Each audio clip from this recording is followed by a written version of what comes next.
मित्रांनो, आपल्या टीच चॅनलवर मी सर्वांचं मनापासून स्वागत करत आहे। आजच्या या व्हिडिओच्या माध्यमातून आपण टेट परीक्षा खरंच पुढे गेली आहे का, या टेट परीक्षेचे जे काही हॉल तिकीट येणं अपेक्षित होतं ते हॉल तिकीट अजून का आलेले नाही, अजून आलेले नसतील तर एक्झॅक्टली कधीपर्यंत येऊ शकतात, आणि जे काही एग्जाम्स कॉम्पिटिटिव्ह एग्जाम असेल किंवा एमएड आणि डीएड चे एग्जाम असेल ओव्हरलॅप होणार आहे, त्या संदर्भामध्ये सध्या काय तरतूद करण्यात आलेली आहे त्याविषयी आपण सविस्तर माहिती या व्हिडिओच्या माध्यमातून जाणून घेणार आहोत। परंतु तत्पूर्वी आपण जर चॅनलवर नवीन असाल तर आमचे चॅनल सबस्क्राइब करा, साइडचा जे बेल आयकॉन आहे त्याला देखील प्रेस करा, जेणेकरून शिक्षक भरतीच्या संदर्भामधल्या कोणत्याही माहितीची अपडेट आपल्याकडून मिस होणार नाही। आणि मित्रांनो, पुढे जाण्याच्या पूर्वी आपण या ठिकाणी जे आहे 2025 च्या टेट परीक्षेची तयारी करत आहात, तर इथे बऱ्याच गोष्टी अवेलेबल आहे, परंतु आता मी सजेस्ट करणार नाही की तुम्ही एखादी बॅच जॉइन करा, कारण कालावधी अतिशय कमी राहिलेला आहे।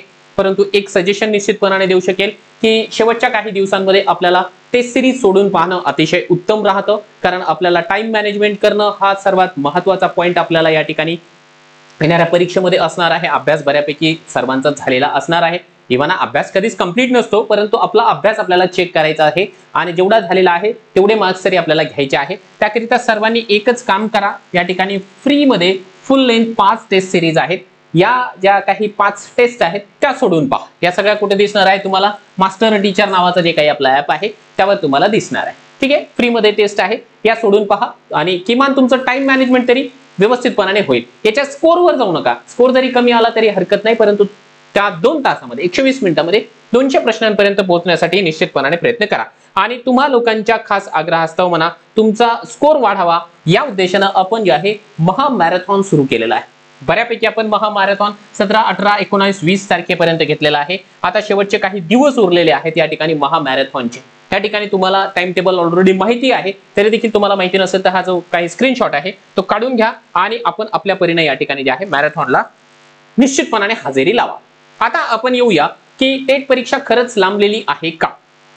लांबलेली आहे, ती जी काही बातमी या ठिकाणी सोशल मीडियाला व्हायरल होत आहे त्यामागची सत्यता काय आहे आणि एक्झॅक्टली जे आहे आता पुढे काय होणार आहे, हॉल तिकीट कधी येणार आहे, परीक्षेचे लॉट्स कशा प्रकारे पाडल्या जाणार आहे त्याविषयी बघा।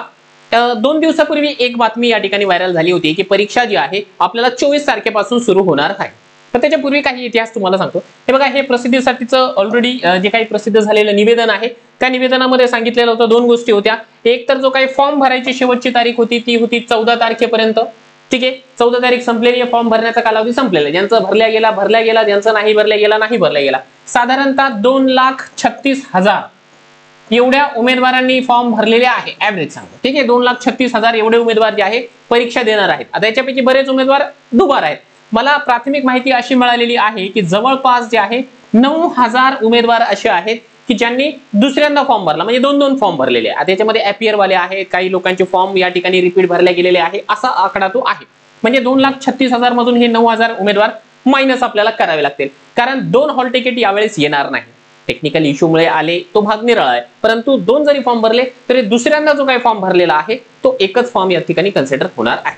ठीक आहे, हा मुद्दा आपल्याला या ठिकाणी क्लिअर झालेला आहे। आता दुसरी महत्त्वाची गोष्ट, फॉर्म भरण्याची तारीख संपलेली आहे आणि आता जी काही 21 तारीख आहे, ठीक आहे, 21 तारीख, ही 21 तारीख त्यांनी दिलेली आहे ज्या उमेदवारांच्या एक्झाम्स ओव्हरलॅप करतायत। म्हणजे आता याच दरम्यान, या तारखेच्या दरम्यान जे आहे एमएडच्या एक्झाम आहे, डीएडच्या एक्झाम आहेत, एमपीएससी आहे, एमपीएससी मेन्सची एक्झाम आहे आणि ज्या ओपन युनिव्हर्सिटीजच्या एक्झाम्स आहेत त्या देखील येताना दिसत आहे। मग अशा उमेदवारांना त्यांनी या ठिकाणी एक वेब लिंक दिलेली आहे आणि या वेब लिंकद्वारे त्यांनी आपलं जे काही हॉल तिकीट्स आहे ते हॉल तिकीट अपलोड करायचं आहे। त्याची मुदत आहे त्या ठिकाणी 21 तारीख। म्हणजे काय केला जाणार आहे, एका गोष्टीवर शिक्कामोर्तब होतो आहे, 21 तारखेला रात्री 12 वाजेपर्यंत तरी हॉल तिकीट येणं कदापि पॉसिबल नाही, कारण यांचे जे काही हॉल तिकीट आहे ते अपलोड करणं चालू आहे। आता 22 तारखेला त्यांना समजेल, ठीक आहे, 22 मे रोजी जे आहे यांच्या लक्षात येईल IBPSच्याही आणि परीक्षा परिषदेचे एक्झॅक्टली किती उमेदवारांच्या एक्झाम्स आहेत। मग ते काय करतील, त्या तारखेला सोडून दुसऱ्या दिवशी जे आहे या उमेदवारांचे एक्झाम्स ठेवतील। आता कदाचित त्या उमेदवारांना शेवटच्या लॉट मध्ये फेकून दिला जाऊ शकतं, ते त्यांच्यासाठी एक बेटर ऑप्शन देखील असू शकतं। आणि त्याच्या उलट जर का त्यांचं नशीब खराब राहिलं तर ते पहिल्या दिवशी देखील त्यांची एक्झाम घेऊ शकतात। समजा त्यांची एक्झाम 28 ला आणि यांना परीक्षा जर 27 पासून सुरू करायची राहिली तर 27 ला घेऊन टाकतील। करू शकतात. ते IBPS आहे, त्याला चॅलेंज करता येते, ते काही पण करू शकतं. ठीक आहे, आता हा महत्वाचा मुद्दा आहे.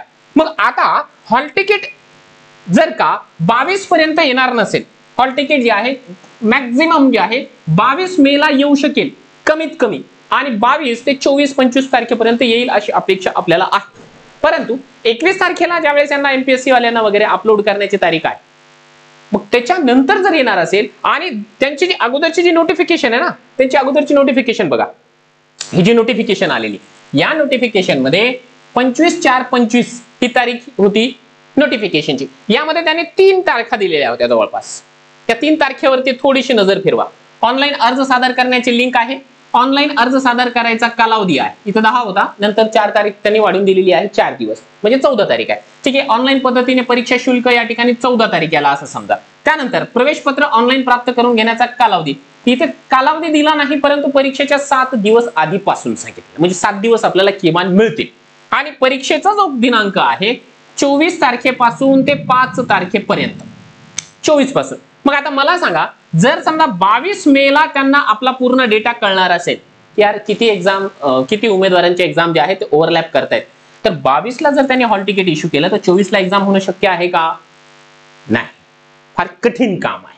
ठीक आहे, शक्य तर प्रत्येक गोष्टच आहे, परंतु ही फार कठीण गोष्ट आहे. म्हणून जे आहे आपण आपल्या इंटरनल सोर्सेसच्या माध्यमातून जी काही माहिती घेतलेली आहे त्याच्या माध्यमातून आपल्याला मिळालेली माहिती अशी आहे की IBPS यावेळी जी आहे आपली परीक्षा 27 मे ते 1 जून, ठीक आहे, 27 मे ते 1 जूनच्या दरम्यान कधीही स्टार्ट करू शकतं.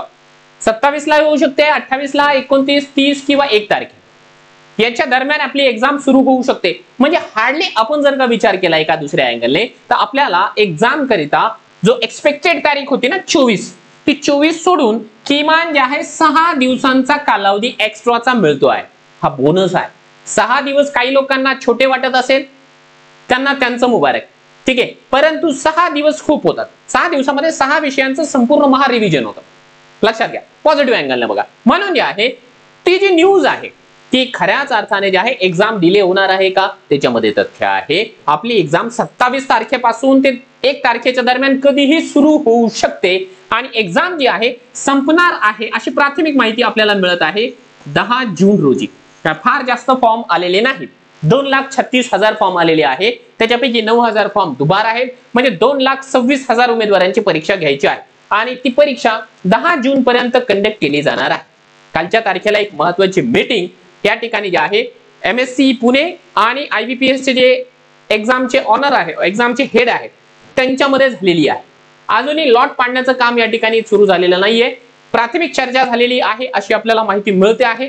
त्यामुळे आपण फार जास्त चिंता करायची नाहीये. जरी ऑफिशियल नोटिफिकेशन अजून आलेलं नाही, एक गोष्ट लक्षात घ्या, ऑफिशियल नोटिफिकेशन अजून आलेलं नाही, तरी देखील अघोषितपणाने आपण आपल्या सोर्सेसच्या माध्यमातून या गोष्टी माहिती करून तुमच्यापर्यंत पोहोचवलेल्या आहे. त्यामुळे आपण आपला जो अभ्यास आहे तो 24 तारखेच्या दृष्टिकोनातून रेडी ठेवा.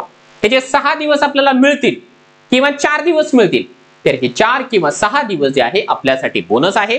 या 6 दिवसांमध्ये आपल्याला अभ्यास करायचाच आहे, परंतु आपला अभ्यास तपासून देखील पाहायचा आहे. टेस्ट सिरीज टाइमर लावून सोडवायची आहे आणि तेच आपल्या यशाचं गमक असणार आहे. आपण लाईव्ह या ठिकाणी जे आहे आपल्या वेबसाईटला जाऊया. आपली जी वेबसाईट आहे महाराष्ट्र राज्य परीक्षा परिषद पुणे, त्याच्यावरती काही अपडेट आहे का ते बघूया. आता हा जो व्हिडिओ तुम्ही पाहता आहात त्याच्यामध्ये हे लाईव्ह तुम्हाला दाखवत आहे, बघून घेऊया. काही नोटिफिकेशन तर अजून आलेली नाही असं मला कळालेलं आहे. हे बघा, कोणत्याही प्रकारची नोटिफिकेशन नाही. हे प्रसिद्धीसाठीचं जे निवेदन आहे ते आता मी तुम्हाला जे काही दाखवलेलं निवेदन आहे हे तेच निवेदन आहे. त्यामुळे आता फार जास्त चिंता करू नका. आपल्याला 4-5 दिवसांचा वेळ एक्स्ट्राचा मिळालेला आहे. या 4-5 दिवसाचा जो काही फायदा आहे तो आपण आपल्या परीने या ठिकाणी करून घ्या. आम्ही देखील आमच्या वतीने आमची जबाबदारी म्हणून तुम्हाला महामॅरेथॉन देतो आहोत. फ्री मध्ये लेक्चर्स आहेत, 4-4 घंट्यांचे हे लेक्चर्स आहेत. सकाळी 11 वाजल्यापासून रात्री 8 वाजल्यापासून आपण जे आहे आपल्या चॅनलशी कनेक्टेड राहायला विसरू नका. फ्री ऑफ कॉस्ट आहे. आपणही पहा आणि आपल्या मित्रमैत्रिणींना देखील याची जी लिंक असते ती शेअर करत जा.